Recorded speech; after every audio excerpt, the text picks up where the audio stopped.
This week in language, we are moving on to our next part of speech, which are verbs. So we've done nouns. A noun is the name of a person, place, thing, or idea. We've done pronouns. A pronoun is a word used in the place of a noun. Now we are moving on to verbs, okay? So verbs actually has a bigger definition, but this week we will focus on one part of the definition, and then next week I will teach you the full definition of a verb.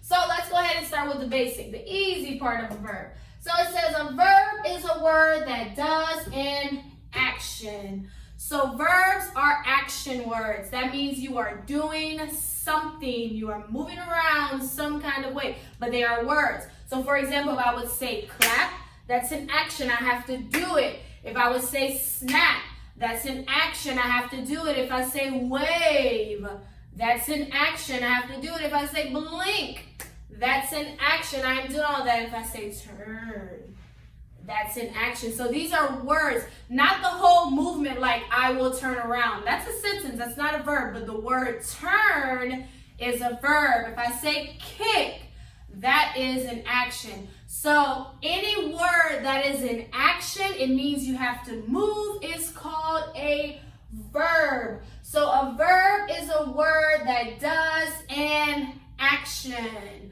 So Thursday, we'll kind of do some actions on Thursday in our Zoom. But all I want you to do today is focus on the definition of a verb, write it down, learn it, practice it as much as you need to so that you can know it for your test on Thursday. So again, what is a verb? A verb is a word that does an action. It's a movement that you have to do. Now remember, it's only words, not an entire sentence. I will clap my hands. No, just clap, just words, okay? So go ahead and review your definition today. Tomorrow we will actually go over some action words and putting them in sentences. That's your language lesson on today.